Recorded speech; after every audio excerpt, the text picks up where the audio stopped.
weaknesses or problems with range of motion. So that's why we spend so much time on stance. So here again, just we're going to summarize where we have been so far. Initial contact, the ankle is at 0, the dorsiflexors are working to hold the foot at neutral. Loading response, the foot lowers to the ground. We have 5 degrees of plantar flexion. The dorsiflexors lower the foot to the floor eccentrically, pulling the tibia forward with knee flexion.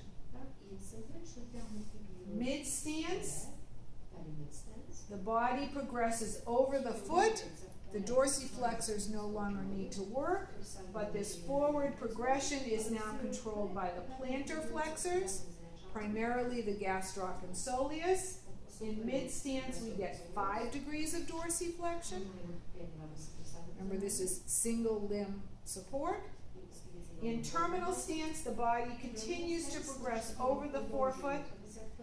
We get metatarsal phalangeal extension, not by activity of those muscles, but by rolling over onto the foot. The plantar flexors allow dorsiflexion to 10 degrees and then lock the ankle to allow no more motion, and we roll over onto our forefoot and we have heel rise. Now this activity, we said mostly we don't talk about how much muscles work, but we know from our both clinical experience and gait laboratory data that it's this activity of the plantar flexors during terminal stance which is the largest demand of any muscle in the body during gait. So these muscles have to work the hardest during any phase of the gait cycle. How many of you learned the term push-off when you learned about gait? Anybody hear that term, push-off?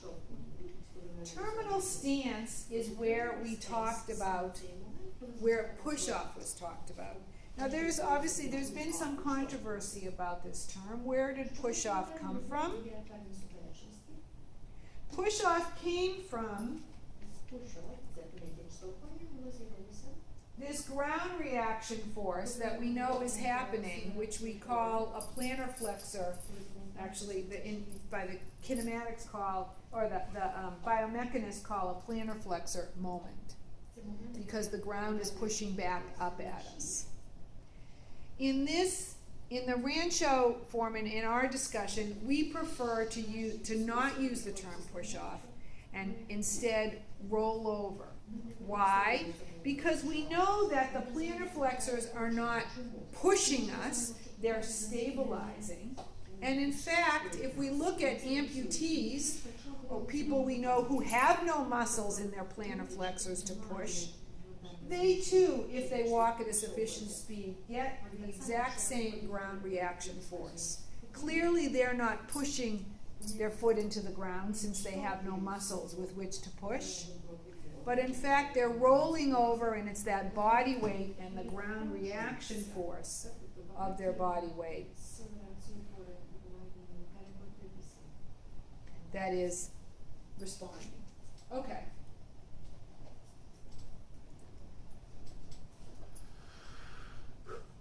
All right. Now we're going to talk about pre-swing.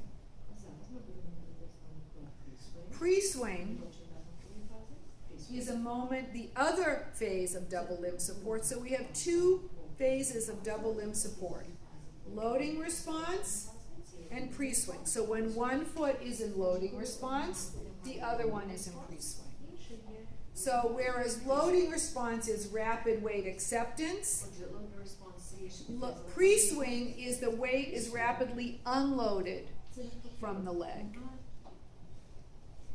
The ground reaction force is diminishing rapidly, and in fact, you can't even really see it here.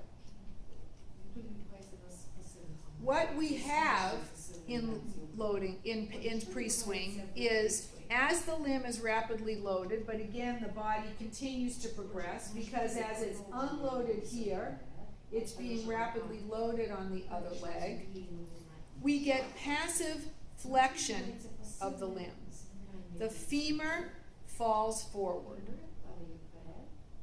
This falling forward of the femur causes knee flexion to 40 degrees. And this is more than half of the flexion required during the gait cycle.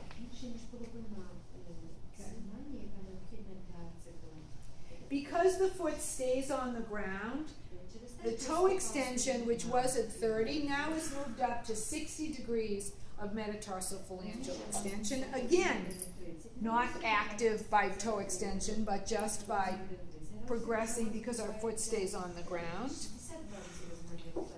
Okay. Our ankle, because our foot is on the ground, our ankle is relaxed, and we get 15 degrees of plantar flexion. The hip, which was hyperextended to 20, is falling forward but doesn't make it all the way. And we'll see that a lot in the gait cycle, that the limbs are moving towards a direction but don't necessarily make it. And now it's less back, moving forward, but it's still at about 10 degrees. Now, what's important to understand in pre-swing is all of this activity is happening passively because of the alignment that happened during terminal stance. And in fact, if you look over here at muscles, not much is happening.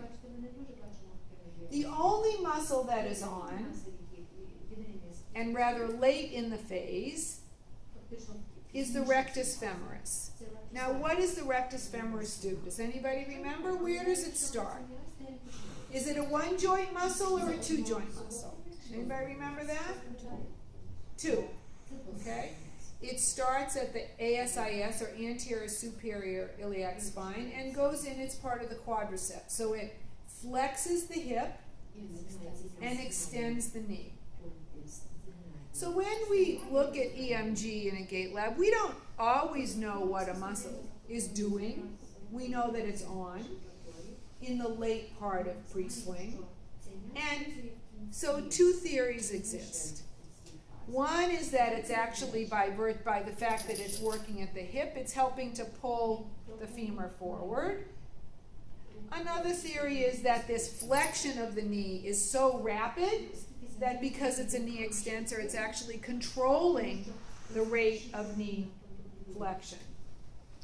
Okay. But it happens late in the phase and not actually in all people. Okay. What I think it's important to understand this passage. So I would like everyone to stand up again. And what we're going to do is walk through all of the phases until now. Okay. So let's have everyone use their right leg as the limb. Let's put our foot in initial contact. So at initial contact, our ankle is at neutral. Our dorsiflexors are holding us. Our knee is straight, 5 degrees, but essentially straight. Our hip is at 20. Okay?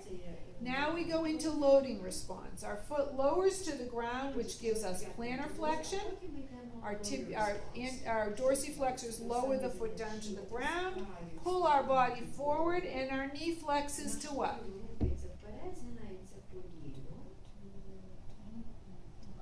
Anybody remember?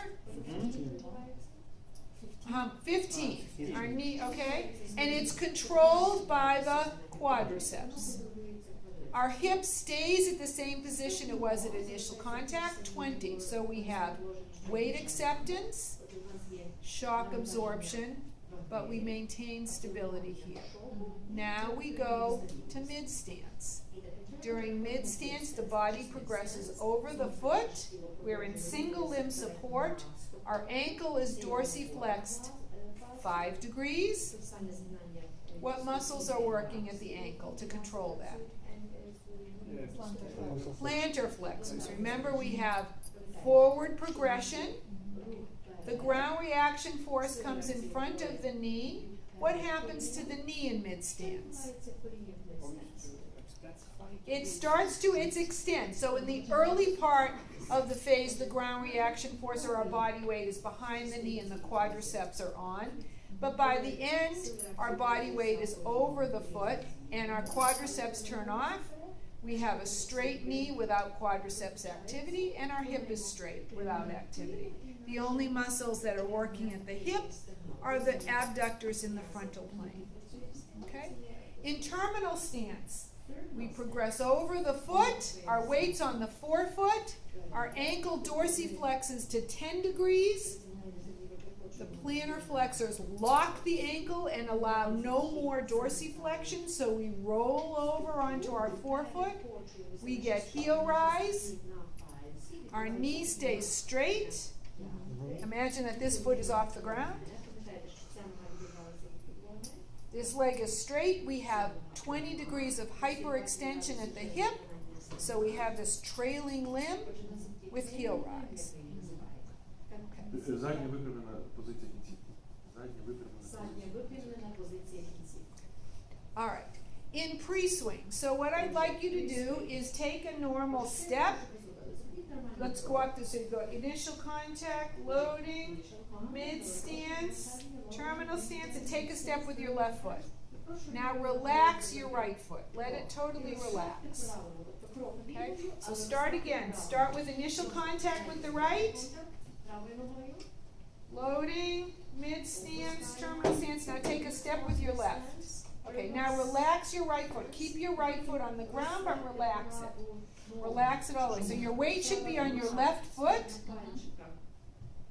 Okay, your weight should be on your left foot, should be in front of you, and your right foot should be relaxed. Now look down at your knee. What do you see? You see knee flexion, right? Does everyone see knee flexion? What about at your ankle? Does everyone see that that's plantar flex? It's dropped back in plantar flexion, and my hip is somewhere close to vertical, not quite. Okay? So that happens because in terminal stance, we had our heel rise and we dropped back. Okay, have a seat. Okay, sit down. We're going to finish. So again, the key points of pre-swing are its double limb support, and because of what happens in terminal stance to set us up, we can passively fall into 40 degrees of flexion at the knee. Because our foot stays on the ground, we get 15 degrees of plantar flexion with the toe extension. Okay. Initial swing. Initial swing is what we call limb advancement. The foot comes off the ground and the leg now moves from behind the body to in front of the body. Okay? The ankle, which was 15 degrees plantar flex just passively in pre-swing, is starting to move up. The dorsiflexors are working. And as we said before, this is a progression.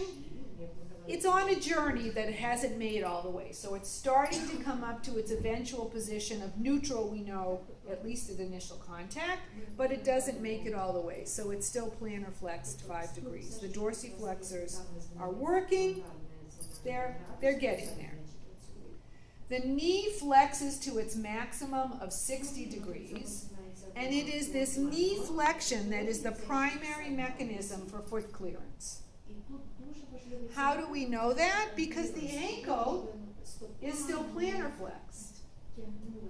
So where many people tend to think of the ankle as what's providing clearance, particularly at initial swing, we know, and this is if someone drags, we'll talk later, this is really the phase that they will typically drag.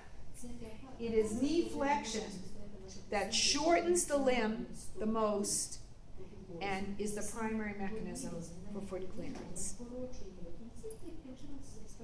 Now, what muscles are working now? We said the dorsiflexors are working. How many of you thought that the hamstrings bend the knee during gait? Flex the knee during gait. Does anyone? Okay. Okay. Let's talk about what the hamstrings do. The hamstrings, the most of them are talking about semimembranosus, semitendinosus, and the long head of the biceps femoris, are two joint muscles, right? They attach at the ischium, they originate from the ischium and cross at the knee. What do they do for an action? Someone tell me, what do they do at the hip? Do they flex or extend the hip? Extend the hip. And what do they do at the knee? Flex. So they do this, right? During initial swing, we don't want hip extension. We want hip flexion and knee flexion. So it's very important to understand that the hamstrings never flex the limb during gait. The hamstrings are not working to flex the limb during gait. Okay? There is one little exception. So let's ask, what does flex the limb during gait? Well, we do have some two joint muscles which do just what we want, flex the hip and flex the knee, and that is the sartorius, which comes here and flexes the hip and flexes the knee, the gracilis, which flexes the hip and flexes the knee. At the hip, we have the iliopsoas, the iliacus and the psoas, and when the hip flexes, the knee will flex a little bit.